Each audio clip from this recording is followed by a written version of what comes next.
In this video, I want to talk all about my floating camera stand that is hanging off the side of my desk right here, because this has been, as cliche as it sounds, an absolute game changer for my desk setup, and I think it's something that can probably be hugely beneficial to a lot of other people. And this is what this desk setup looks and sounds like. We are switching from a Sony 4K camera to a Canon 1080 camera, so there's a bit of a difference in color science and 10-bit, 8-bit color, all of that.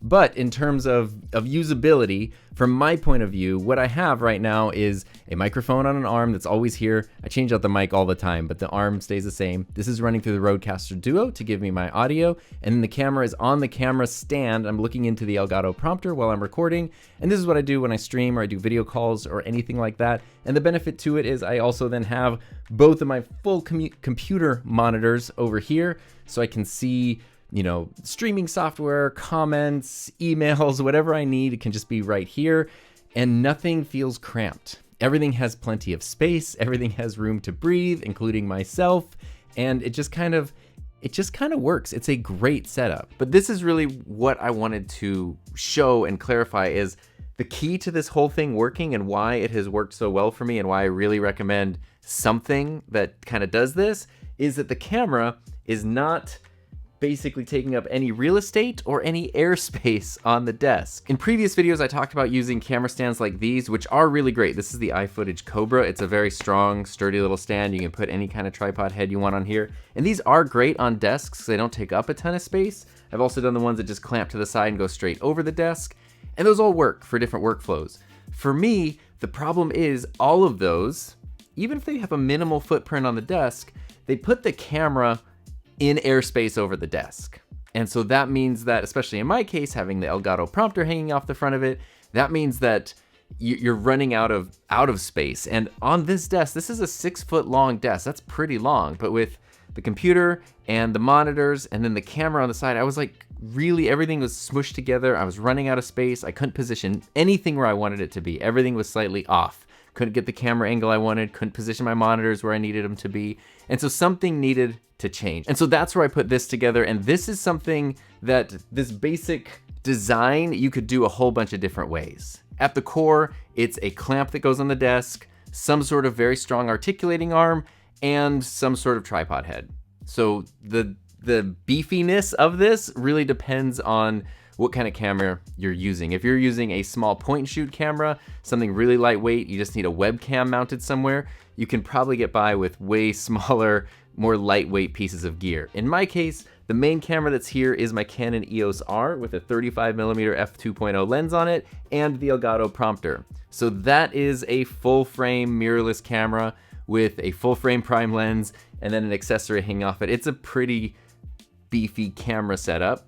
And then below that, I have an iFootage tripod head. This uses the same plates as the Manfrotto heads, which is what I have on everything else, so it just kind of works really, really well. But this is a heavy-duty pan and tilt head. I didn't want to put a ball mount there because sometimes you can have a ball with a ball mount, but sometimes you just want a ball be a WL because it's hard to position the camera since you can go in sort of all these different angles.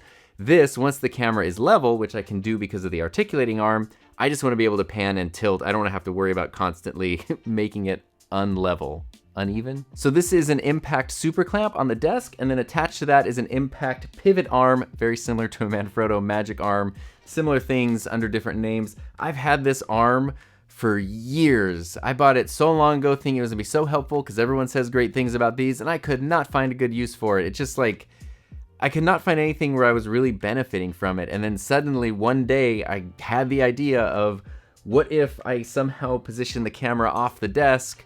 Maybe I could dig out that arm from the closet and try that, and it's worked so well. You could do this same idea, camera not taking up the desk, by just putting your camera on a tripod, a monopod, some kind of stand to the side of your desk. But what was really important to me was not having more junk on the ground. I want clear floors as much as possible because it's nice and it's also very practical for moving things around. So I don't mind this little bit of space that this takes up on the desk. It's just clamped right next to my mic arm, my Elgato mic arm clampy thing right here. And then I also have my headphone mount right here. So I don't mind these things taking up space. That's not really a problem. But the camera itself and the prompter, those are not getting in the way of anything because they're just hanging out in space over here, in space and time. And so that is a super strong clamp that then holds this. I have had this set up in this position, and I've not needed to adjust it for at least 6 months at this point. I didn't want to just share a setup with you that was something I put together yesterday or this morning, like a proof of concept, like, oh, you could do this, here, check it out. But I haven't actually used it and tested it. I was nervous at first, because what if the arm loses its tension? What if the mount fails? What if something goes wrong and everything just comes crashing down? Knock on wood, that has not been an issue at all. I've literally not had to adjust this in 6 months, and I have moved the camera on and off. Actually, well, I'll try it here. If I unplug the prompter, I can take that off, and then the camera slides off like that, and yeah, so you can kind of, there was no real need for me to do that, except to kind of see as I'm moving the camera around.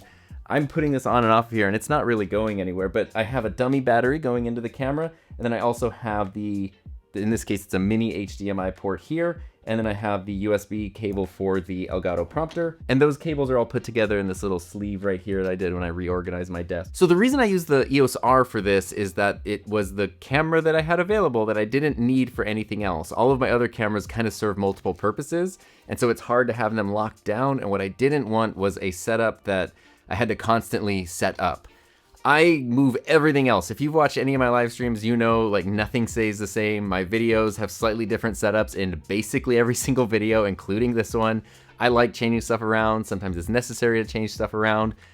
But if you're changing stuff around a lot, what's also really important is to have some way to just keep things consistent. So I want to have a push button always ready to go set up at my desk. Otherwise, this camera pretty much never changes, except that it is really just a 1080 camera, which is fine for most of the stream podcast kind of stuff I do over there. But if I ever really want a 4K workflow, then I will swap it out with one of my Sony cameras. The reason I'm telling you that is because no matter what camera is on the setup, it's always a full frame mirrorless camera with some sort of decently heavy lens. So that's, again, why I needed this heavier duty setup. And also, it's been there for many, many months, and it works great. And you've kind of seen me, you know, move it. Like, it's not a weak, it's a very sturdy setup. And I trust it, and I hope that trust is not misguided. Now, of course, in my setup right here, the desk is up against the wall, so the camera comes out to the side, and that's really kind of my only limitation, is the desk is in a corner. So there's, you say nobody puts baby in a corner, but somebody put the desk baby in a corner. And the only way that I can position the camera is off this side over here. If you're using a desk that, you know, is not up against a corner, you have more options for which side you want to put your camera. Or if you have a desk that's not up against a wall, you could do the same setup facing outward from the desk. Like, maybe the prompter is in between your monitors or off to the side of a monitor or something like that. And that way you still have the benefit of the camera not taking up real estate or airspace on your desk, but you also have a little bit more distance between you and the camera, which can help create depth. So especially if you really like background blur, like right now I'm up against, there's no texture to blur out here, but I'm pretty close to this paper backdrop right here, so there's not a lot of depth between me and that. But the more that you put distance between you and the subject and the background, you can get that very nice, you know, blurred out bokeh-licious background situation, which I really like. So the camera's always plugged in. I can just turn that on at any time. It's always running into the capture card on my computer. It's just ready to go at all times. All I need to do is open up OBS or Ecamm or whatever software I'm using, press record, start streaming, log into whatever video call app, and I'm good to go. And it's like, you can go 0 to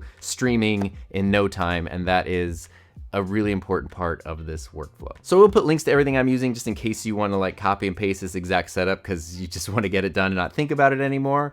There are also alternative brands to these same types of devices. And then of course, like I mentioned earlier, if you're using a more lightweight setup, you probably don't need such a heavy duty situation right here because these parts aren't super cheap. The super clamps are, I don't know, $30-ish each. The arm can be between $80 to $100. These are pretty pricey, but if you think about, you know, what they're holding up, I am okay investing the money in that so that this doesn't fall down. And then same thing with a good pan and tilt video tripod head. Those can be expensive. I kind of cannibalized this from another tripod that I wasn't using. So that was already, this was all stuff that I just had and had for years and just wasn't being used. So it's nice to get that stuff out of the closet, put it to use, and it's been absolutely fantastic for a lot of years. If you want to know more about the rest of this desk setup, if you're desperate for that information, you can click on this video right here.